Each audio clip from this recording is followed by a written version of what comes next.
네, 이번 시간은요.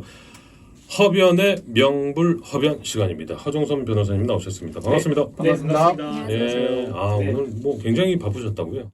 예, 오늘 좀 지방 재판이 좀 있고 그래서 오. 조금 아침에 좀 바빴습니다. 동해반쪽, 날씨도 서해반쪽. 더웠는데.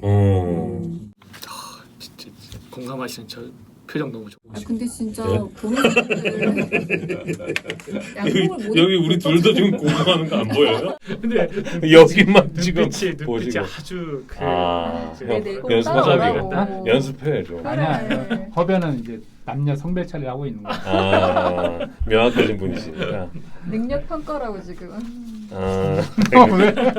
얼마나 더우셨겠어요. 네, 이제 차로 다녀서 괜찮았습니다. 알겠습니다. 야, 오늘 빵꾸 낼 법한데 그래도 네. 패션쇼가 또 1위를 지키셔서 와주셨습니다. 감사드리고요. 네.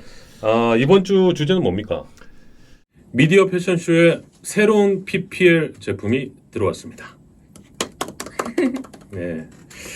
이번 PPL은요, 새로운 개념의 우분 PVC 코팅 원단으로 라탄백을 선보인 이루나니의 대표 아이템이죠. 라탄백을 사은품으로 증정하는 이벤트입니다. 네, 어디로 보내주시냐면요. 온라인 매거진 미디어 패션쇼, 유튜브 채널 TV 패션쇼, 팟캐스트 패션쇼, 그리고 블로그, 페이스북, 인스타그램 등 패션쇼와 관련된 채널을 샵 TV 패션쇼 태그와 함께 공유하고 인증샷을 공식 인스타그램이나 페이스북 또는 메일로 보내주시면 추첨을 통해서 이 투어 라탄백과 환경을 생각하는 세이브 더 어스 쇼퍼백을 증정해 드립니다. 이벤트는 6월 한 달 동안 계속됩니다. 네. 제가 살짝 만져보니까 요거는 여름에 굉장히 인기 있는 이 만지니까 굉장히 시원해요. 네, 여기 소재가 라탄으로 보이지만 그 친환경 소재, 네. 우분 소재잖아요. 음. 소재도 다르기 때문에 이게 가장 인기템이라고 합니다. 요게 제일 잘 팔리는 거군요. 그렇죠. 요것도 예뻐요. 요것도 요 디자인도 있는데 요 색상에 실제로 여기에 스마일 이렇게 달 수 있는 게 있거든요. 네, 그거 네, 달면 네. 굉장히 예쁘게 캠핑용으로도 좋을 것 같아요. 요건 이제 아주머니들 장 보러 가실 때, 아니고 아가씨들 캠핑 가실 때. 캠핑 가실 때도 장 보러 가실 때, 이마트 가실 때 이렇게 들고 가시면 좋을 것 같습니다. 이벤트는 6월 한 달 동안 계속 진행된다고 하니까 사실 6월이 좀 길 것 같지만 얼마 안 남았습니다. 네. 빨리 신청하시는 분만 받아가실 수 있으니까 적극적인 참여 부탁드리겠습니다. 네, 이제 이번 주부터 좀 프랜차이즈 가맹 사업 관련해 가지고 좀 사례를 들어서 간단하게 좀 테마별로 시리즈로 한번 해볼까 생각하고 있습니다. 좋습니다. 사실 직장인 분들이나 아니면 뭐 은퇴하신 분들 그치. 이 창업의 꿈이 늘 가슴속에 품고 있거든요. 네. 그러니까 프랜차이즈 보통 이제 뭐 새로운 브랜드를 본인이 런칭해서 창업하기는 굉장히 쉽지 않잖아요. 네, 좋습니다. 그래서 뭐 좀 익숙한 브랜드, 네. 가까운 브랜드들을 선택하는데 여기에 관해서 이제 시리즈로 이번 주부터 이제 시작을 하는데 가맹점주가 계약 기간 중 동종 업종의 가맹점 이 다른 개설이 가능합니까? 라는 게 첫 번째 질문입니다. 네네. 그러니까 지금 좀 뭐 사례별로 말씀을 드리겠습니다만 일단 네. 뭐 느닷없는 질문이긴 합니다만 일단 제일 많이 발생하는 것 중 하나가 이제 가맹점주가 가맹점 하다 보니까 자기가 좀 자신이 생긴 거죠. 상권도 생기고 이거 이렇게 하면 되겠네. 특히 이제 음식 프랜차이즈 네. 관련해서는 아마 그런 경우가 많이 있습니다. 이름도 바꾸고. 네, 이름을 네. 바꾸고 그 자리에서 이제 가맹 계약이 한 3년 했다. 네. 3년 했는데 끝났다. 근데 그 자리에서 이제 더 이상 기존의 프랜차이즈를 운영하지 않고 자기 갖고 있는 노하우나 상권을 그대로 이용해서 이제 동종 업종을 영위하는 경우가 많이 있는데 지금 방금 이제 질문하신 거는 가맹점주가 이제 해보니까 뭐 프랜차이즈 해보니까 되게 매출이 생각보다 좋거든요. 그러니까 자기 또는 또 제3자를 내세워서 자기 지금 하고 있는데 또 다른 그 동종업을 또 다시 영위하는 거죠. 계약 기간 중에. 내가 지금 프랜차이즈 하면서 그와 동종 영업을 다른 곳에 다른 브랜드로? 다른 브랜드로 아니면 다른 브랜드로 네. 그 질문이신 것 같은데 그런 경우가 간혹 있습니다.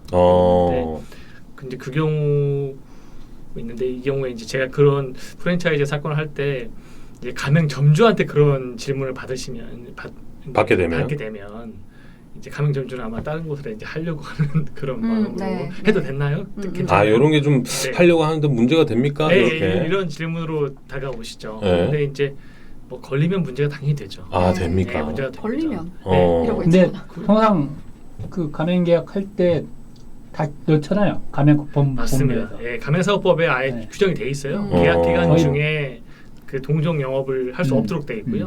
그리고 가맹 그 계약 종료 다도 후에도 돼 있습니다. 종료 후에도 또 못하게끔 또 돼. 그러니까 가맹사업법에는 계약 기간 중에 동종 영업을 금지하는 거 돼 있고 사업법에는 안 써 있습니다만 계약서에는 거의 뭐 100% 아 계약 필수 기간 조항이군요. 이후에도 동종 영업을 일정 기간 음. 동안 영위하지 못하도록 돼 있죠. 네. 어. 그건 참 부당한 것 같아요, 제 생각에. 근데 그 얘기는 제가 두 번째 질문에 떴습니다. 첫 번째 질문 아직 답이 네. 다 안 됐으니까. 근데 이제 실무에 어떤 일이 있냐면은 음. 제가 얼핏 잠깐 말씀드렸는데 자기가 하면 너무 티나기 때문에 친구나 다른 가족을 내세워서 계약 기간 중에 이제 자기가 그 프랜차이즈 가맹 본부로부터 받은 노하우나 그런 창업 그런 노하우나 그런 어떤 상권이나 이런 모든 걸 이용해서 또 다른 영업을 하게 되면 사실 가맹 본부와의 계약 위반이거든요. 일단 그렇게 하시면 안 되고요. 문제는 이제 그러면 뭐 친구로 하면 되지 않겠느냐라고 이제 하시는 분도 있는데 그 경우에 이제 제가 가맹 본부를 자문할 때는 네.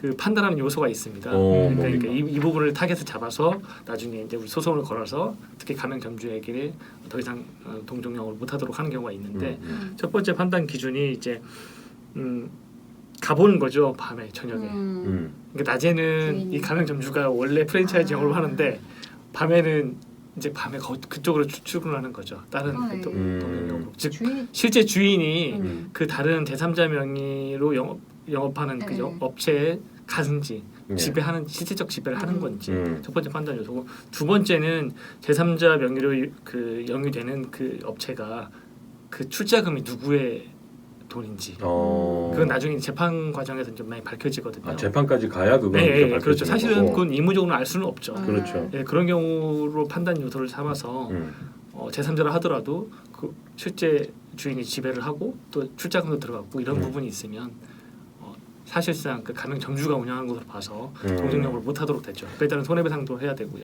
근데 이제 본인이 이제 프랜차이즈 하고 있는데 말씀드린 요 상황에 빗대어 보면 그냥 가족인데 본인 돈도 안 들어가고 본인이 뭐 노하우를 알려주지도 않아요. 근데 야, 주변에 나 통닭 치킨집 하니까 잘 되더라. 옆에 자리 났으니까 한번 해봐. 내가 조금 알려줄게. 요런 거는 문제가 안 됩니까? 그건 문제는 안 되겠죠. 동종 프랜차이즈가 아니라면 또 문제 옆에 안 차리기 되겠죠. 안 하지. 예, 못하게 하죠. 동종 프랜차이즈는 또 영업 제한 구역이 있어서요. 그것도 그 안은 그렇고 못하게 자기 하죠. 경쟁자가 되는데 누가 옆에 차리려고 해. 근데 이게 그 뭐 특정 골목들이 있잖아요. 수선집이 많이 모여 있거나 아니면 네. 족발집이 많이 몰려 있거나 이게 한 집 있는 것보다 두 집, 세 집 있으면 거긴 여기는 치킨 거리다라고 사람들이 맞아요. 인식해서 사람들이 많이 몰리게 되거든요. 근데 친구한테 소개하지 않을 것 같아. 근데 그건 특수한 경우고요. 대부분은 예, 싫어하죠. 자기 가게 옆에 그지? 동종 가게 오면 싫어하죠. 음. 네. 특수한 경우 무슨 뭐 치킨 거리라든지 무슨 거리라는 모를까. 예. 근데 이런 사례들이 좀 많습니까? 네, 그러니까 이게 이제 지금 하나 예인데 얘가 뭐냐면, 그러니까 프랜차이즈 계약 관련 이렇게 사업을 하다 보면 이 점주분들이 이제 좀 부당하다고 많이 생각되는 경우가 부당하다는 생각을 많이 해요. 그래서 계약 위반을 많이 하거든요. 제약이 많구나. 특히 식품 같은 경우는 사입이라는 거 있거든요. 사입 금지. 무슨 네, 말이냐면 원재료를 자기가 따로 사거든요. 프랜차이즈 하면 되게 비싸기 때문에. 네. 그럼 그거 다 계약 위반이 되거든요. 그래서 그 부분은 그렇게 위반하는 경우가 상당히 많습니다. 사익 금지도 많고 그것 때문에 뭐 분쟁도 상당히 많이 생기고요. 인테리어도 6개월마다 바꿔야 되고 뭐 네, 네, 많아요. 네. 마케팅비, 네, 광고비 뭐 아무튼 뭐 첫 번째 답변은 네, 네. 된 것 같고 두 번째는 아까 잠깐 네. 태근 형님 말씀하셨는데 네, 이 프랜차이즈 계약 종료 후에 네, 네. 동일한 자리에서 만약 운영을 한다. 이것도 네, 좀 네. 문제가 됩니까? 맞습니다. 네. 계약 기간 종료 이후에도 네. 일정 기간 동안 경업을 하지 못하도록 되는 경우가 대부분 많거든요. 근데 핵심은 뭐냐면 네. 경업 기간입니다. 기간. 이게 제한. 그러니까 얼마나? 계약 종료 후 네. 얼마까지 동종영업을 못 하는지 그 기간이 중요하거든요. 보통 통상적으로 1년 정도는 실무상 인정해주고 있고요. 1년. 그러니까 그 자리에서 동종업종 하지 말라는 것이 보통 1년 정도 하고요. 1년 정도? 계약 기간은 네. 1년인데 그걸 넘어가면 법원에 가면 많이 좀 그 효력이 인정을 못 받는 경우가 많이 있습니다. 무슨 말씀이냐면 1년까지는 그래 경업 금지하고 1년이 지나면 동종 같은 자리지만 똑같이 해라.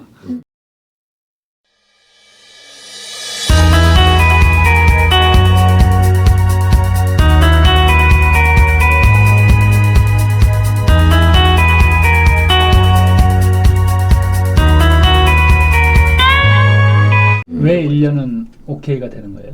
그게 이제 그거죠. 그러니까 그 경업 금지의 핵심 가치는 가맹본부 입장에서는 원래 아무것도 없었는데 우리의 노하우와 우리의 브랜드와 우리가 조성한 상권과 우리가 분석한 뭐 상권 분석이나 그런 제반 어떤 서포트 일 덕분에 투자를 했는데 네, 투자를 했기 때문에 보이지 않는 유형적 가치, 무형적 가치를 다 투자했기 때문에 그 부분을 그러니까 무임승차한다고 보는 거죠. 그러니까 그런 가치를 고려해서 보통 1년 정도로 하면 그 정도까지는 괜찮다라고 이제 많이 보는데요. 어떤 가치가 충돌하냐면 가맹본부의 어떤 영업권 그런 부분이 있고 또 이제 가맹계약이 끝난 가맹점주로서는 직업 선택의 자유가 침해되는 문제가 그렇겠죠. 있죠. 네, 그런 침해 충돌이 있거든요. 근데 실무상 이런 경우 많이 있습니다. 가맹본부 입장에서는 어쨌든 거기다 동종 영업을 오랫동안 못하게 하기 위해서 2년, 3년으로 하는 경우가 있거든요. 경업금지 계약상 와. 길게 하면은 근데 이제 좀 아시는 분들은 야 이거 1년 정도는 효력이 있고 그 이후에는 효력이 없어 하기 때문에 이제 그냥 하시는데 2년 지나고 하시는데 이제 모르시는 분들은 2년, 3년 그 조항이 구해돼서 자기는 2년이나 3년 동안 계속 못하는가 보다라고 생각하시는 거예요. 그러니까 그 다른 자리에 가서 바로 같은 종목의 뭐 치킨집을 하다가 다른 자리에 가서 치킨집을 해도 안 된다는 거예요? 아니 다른 대부분은 자리에? 이제 같은 자리 통상적으로는 같은 자리 예. 아니면 그 자리에서 뭐 반경 몇 미터 이내 뭐 이렇게 많이 제한을 그 반경 주변도 근데 사실 그 점주 입장에서는 가맹비를 매월 내지 않습니까? 네. 매년 냈기 때문에 이게 좀 뭐 계약 종료 이후에도 아까 말씀하셨듯이 뭐 직업 선택의 자유라든지 뭐 이런 것들로 해도 될성 싶은데 그게 법적으로 규제가 되는 거군요. 네 그렇습니다. 근데 이제 실무상 또 재미있는 사례가 있는데 네. 경업 금지 기간이 1년으로 돼 있어요. 네. 근데 이제 가맹계약이 끝났어요. 근데 그 기존 가맹점주가 그 자리에서 동종 영업을 하고 있었어 바로. 네. 하고 있었는데 그 사실을 나중에 한 6개월 후에 가맹본부가 안 거예요. 그럼 이제 소송을 해요. 이제 하지 말라고. 그러다 소송이 한 6개월 이상 진행되면 어떻게 되죠? 1년이 되잖아요. 네. 그럼 나중에 판결 선고할 때는 그 1년이 이미 종료한 날로부터 그 판결 선고나 또는 재판이 끝날 무렵까지가 1년이 지났기 때문에 결국은 가맹본부가 패소하는 경우가 생기죠. 그 1년 동안 한 부분에 대한 어떤 손해배상은 이제 가능하겠죠. 인정은 되겠지만, 되는 인정은 되겠지만 행위금지 예. 이제 앞으로는 하지 말라는 그거는 그건 당연히 청구 기간. 생각해보면 1년이라고 하면 소송에서 1년은 좀 짧잖아요. 네. 뭐 가처분 소송이 요즘 뭐 가처분을 많이 합니다. 가처분도 6개월이잖아요. 가처분 6개월까지는 안 한 거예요? 걸리는데, 네. 네. 가처분을 하죠 대부분. 가처분 좀 빨리 하니까. 받아줘요. 왜냐하면 가맹점주 입장에서는 이 장사를 못하면 자기 생계가 위협되게 그렇게 긴급하게 네네. 할 필요는 없다. 네. 내가 돈으로 나중에 주면 되는 거 아니냐. 네네. 그럼 가처분의 어떤 긴급의 필요성이 좀 네네. 없어지는 거 아니에요? 뭐 그럴 수도 있겠습니다. 그러니까 그냥 어떻게 보면 제 생각에는 가맹점주 입장에서는 그 자리가 좋은 자리라고 하면 네네. 그냥 나중에 돈 물어줄 생각으로 강행하는 거죠. 네네. 네. 계속 영업을. 네. 네. 가처분 들어온다 하더라도 판사한테 아니 이거 내가 나중에 돈을 주면 되는 거지. 이게 뭐 편법을 말씀드리는지 모르겠습니다만 하여튼 뭐 소송을 질질 끌면 되죠. 그러니까 소송을 질질 그렇다고 가맹본부에서 뭐 물리적으로 못할 수 있는 뭐 그런 건 없잖아요. 못하게 하는. 물리적으로 네, 물리적 못하게 하면 그건 큰일 나죠. 그러니까. 그거는 사적 구제고 우리나라요, 린치죠. 우리나라. 우리나라인데. 법치주의 국가. 네. 물리적인 거 아니에요? 자, 세 번째 질문은요. 네. 프랜차이즈 본사가 진행하는 브랜드 광고 가맹점이 만약에 반대할 경우에 네. 안 해도 됩니까? 원칙적으로는 당연히 해야죠. 해야 원칙적으로는? 됩니다. 네, 왜냐하면 계약서에 다 써 있습니다. 그리고 그 브랜드 광고를 할 때 가맹 본부와 가맹 점주의 그 부담 비율도 다 써 있거든요. 그래서 그 계약이 따라야 되고요. 일단 이제 뭐 최근에 이제 입법을 하려고 하는 입법 예가 있다는 건 제가 들었는데 아직 지금 통과됐다는 얘기는 못 들었는데 그 전체 가맹 점주들의 뭐 몇 퍼센트가 뭐 몇십 퍼센트가 반대를 하면 뭐 안 할 수 있다. 뭐 그런 내용이 뭐 개정안에 반영됐다는 얘기는 들었는데 네, 아직 네. 통과는 안 된 것 같고요. 어. 그 쉽지는 않을 것 같아요. 그게 통과되기는. 그렇죠. 왜냐하면 기본적으로 이게 가맹본부 프랜차이즈라는 것이 가맹본부와 가맹점주들이 협업을 안 하면 이게 이루어질 수가 없거든요. 브랜드 광고를 해야 되는데 뭐 반대하게 그치. 되면 안 되게 되는 거고 기본적으로 가맹본부는 그 본부의 재량에 따라서 그 브랜드 광고를 할 수 있는 권한이 있거든요. 그렇기 때문에 그 부분을 좀 뭐 반대한다고 하면 나중에 문제가 생길 수 있습니다. 근데 계약 위반이 될 수. 저는 본사에서 진행하는 이런 브랜드 광고를 안 하려고 하는 사례보다 좀 본사에서 적극적으로 해달라는 가맹점주들을 좀 만나봤어요. 그리고 또 다른 케이스는 뭐냐면 브랜드 모델 광고 모델을 썼을 때 왜 얘를 썼냐? 얘 말고 쟤를 써라. 뭐 그런 불만들이 굉장히 많더라고요. 그러겠네요. 예, 그거는 뭐 글쎄요. 근데 궁금한 게 브랜드 광고를 할 때 가맹점주들도 부담을 하는 거예요? 네, 그것도 계약서에 어. 써 있습니다. 계약서에? 네, 계약서에 통상적으로. 분담 비율에 많이. 그러니까 아까 제가 말씀드린 인테리어 비용이나 뭐 사입이나 뭐 이런 브랜드 광고나 그래서 프랜차이즈가 뭐 그 상권을 유지하고 매출에는 도움이 되겠지만 이 참 내가 했던 점주 입장에서는 이 불필요한 비용들이 좀 많이 나간다. 네. 그렇게 좀 느낄 것 같아요. 그렇지. 그 아까 인테리어 잠깐 나왔으니까 한 말씀 간단히 드리면 예.